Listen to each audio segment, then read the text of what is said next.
Hi everyone, ఈరోజు మనము వ్యోమ్ యాప్లో బెనిఫిషియరీని ఎలా యాడ్ చేయాలో చూద్దాము. బెనిఫిషియరీ అంటే మనం ఎవరికైతే అమౌంట్ పంపదలుచుకున్నామో వాళ్ళ అకౌంట్ నెంబరు, వాళ్ళ నేమ్ని ఎలా యాడ్ చేయాలో చూద్దాం. అంటే మనం అమౌంట్ పంపించడానికి కావాల్సిన వాళ్ళ అకౌంట్ నెంబర్ని ఎలా యాడ్ చేసుకోవాలి, మన అకౌంట్లో ఎలా యాడ్ చేసుకొని వాళ్ళకి అమౌంట్ ఎలా పంపించాలో ఈరోజైతే తెలుసుకుందాము. దీనికోసం మనమైతే ముందుగా ఇలా వ్యోమ్ యాప్లో అయితే లాగిన్ అవ్వాల్సి ఉంటుంది. ఆల్రెడీ మనకు లాగిన్ పాస్వర్డ్లు, ట్రాన్సాక్షన్ పాస్వర్డ్లు అయితే మనము ఒకసారి రిమైండ్ చేసుకొని పెట్టుకోవాలి. ఇలా వ్యోమ్ యాప్ లాగిన్ అయ్యాక ఇక్కడ చూడండి, లాగిన్ పాస్వర్డ్ అయితే అడుగుతుంది కదా. ఇక్కడ లాగిన్ పాస్వర్డ్ ఇచ్చేసాక లోపలికి వెళ్తే మన అకౌంట్ డీటెయిల్స్ వస్తాయి కదా.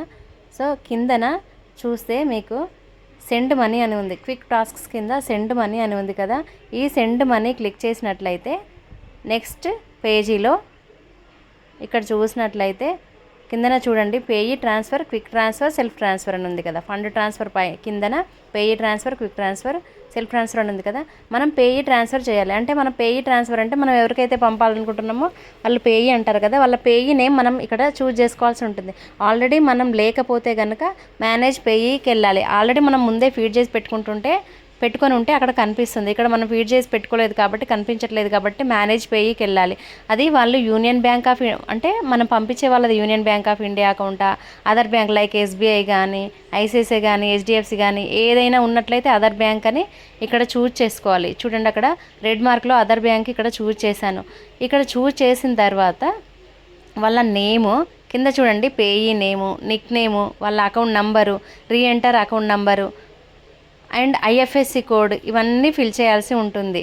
వాళ్ళ నేము, వాళ్ళ నిక్ నేము అంటే ఏదో షార్ట్ నేమ్ ఇచ్చుకోండి, కావాలంటే వాళ్ళ అకౌంట్ నెంబర్ కూడా ఇవ్వాల్సి ఉంటుంది. సో అకౌంట్ నెంబర్ని అయితే 2 టైమ్స్ ఇవ్వాలి. తర్వాత ఐఎఫ్ఎస్సి కోడ్ ఇచ్చేసి కిందన చూడండి అకౌంట్ టైప్ అని ఉంది. అకౌంట్ టైప్లో వాళ్ళది ఏ అకౌంట్, సేవింగ్ అకౌంటా, కరెంట్ అకౌంటా అని ఇక్కడ కనిపిస్తూ ఉంటుంది. సేవింగ్ అకౌంట్ అయితే సేవింగ్ అకౌంట్, కరెంట్ అకౌంట్ అయితే కరెంట్ అకౌంట్. అక్కడ మనం రెడ్ మార్క్ క్లిక్ చేసిన తర్వాత మనకు వచ్చేస్తుందండి సేవింగ్ అకౌంటా, కరెంట్ అకౌంటా అని.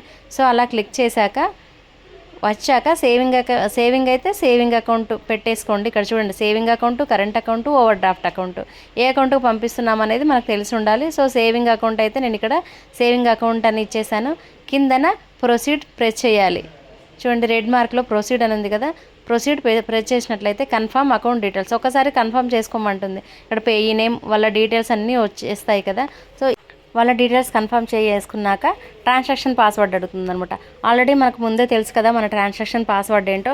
సో ట్రాన్సాక్షన్ పాస్వర్డ్ ఇచ్చినట్లయితే ఇక్కడ చూడండి, అకౌంట్ అనేది వాళ్ళ అకౌంట్ అంటే పేయి అకౌంట్ అనేది యాడ్ అయిపోయింది. సో ఇలాగా మనం అదర్ అకౌంట్ డీటెయిల్స్ని అయితే మన వ్యోమ్ యాప్లో ఇలా యాడ్ చేసుకోవచ్చు. ఆ తర్వాత ఈ అకౌంట్ అనేది 3 అవర్స్ తర్వాత కనిపిస్తుంది. ఇప్పుడు నేను ఇంతకుముందు అదర్ బ్యాంక్ అకౌంట్ యాడ్ చేశాను కదా. ఇప్పుడైతే యూనియన్ బ్యాంక్, ఇది యూనియన్ బ్యాంక్ కదా, యూనియన్ బ్యాంక్ అకౌంట్నే యాడ్ చేస్తున్నాను. ఇక్కడైతే ఒక అకౌంట్ నెంబర్ ఇచ్చాను చూడండి. So union bank account number అంటారా. ఈ అకౌంట్ నెంబర్ ఇచ్చాక జస్ట్ మనం అకౌంట్ నెంబర్ ఇస్తే చాలండి. వాళ్ళ నేము అండ్ ఐఎఫ్ఎస్సి కోడ్ అదే వచ్చేస్తుంది. Union bank to union bank కాబట్టి అదే ఇచ్చేస్తుంది. అదే అదర్ బ్యాంక్ అయితే అన్నీ మనం ఇవ్వాల్సి ఉంటుంది.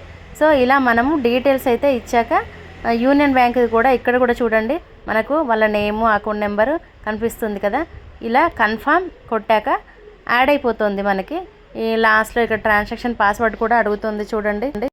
ఇలా ట్రాన్సాక్షన్ పాస్వర్డ్ అయితే ఇచ్చాక మనకి మొబైల్కి ఓటీపీ వస్తుంది. 6 డిజిట్స్ ఓటీపీ వస్తుంది. ఈ 6 డిజిట్స్ ఓటీపీని ఇక్కడనైతే ఎంటర్ చేయాలి. ఇలా ఓటీపీ ఎంటర్ చేశాక కిందన సబ్మిట్ ప్రెస్ చేస్తే కనుక మళ్ళీ ఒకసారి చూసుకోండి, వీళ్ళ అకౌంట్ డీటెయిల్స్ అన్నీ మనకి కనిపిస్తాయి, నేము అండ్ అకౌంట్ నెంబర్. ఇలా ఈ విధంగా అయితే మనము union bank to union bank అకౌంట్ని అయితే ఈ విధంగా మనం యాడ్ చేసుకోవచ్చు. ఈ అకౌంట్స్ అయితే ఇప్పుడు యాడ్ చేశాం కదా, ఇవి 3 అవర్స్ తర్వాత మాత్రమే పేయి నేమ్లో కనిపిస్తాయి. అప్పుడు మనము ఈజీగా అమౌంట్ను ట్రాన్స్ఫర్ చేసుకోవచ్చు.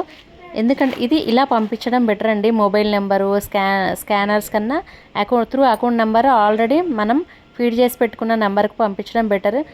మీకు వీడియో నచ్చితే లైక్ చేయండి, షేర్ చేయండి, సబ్స్క్రైబ్ చేయండి.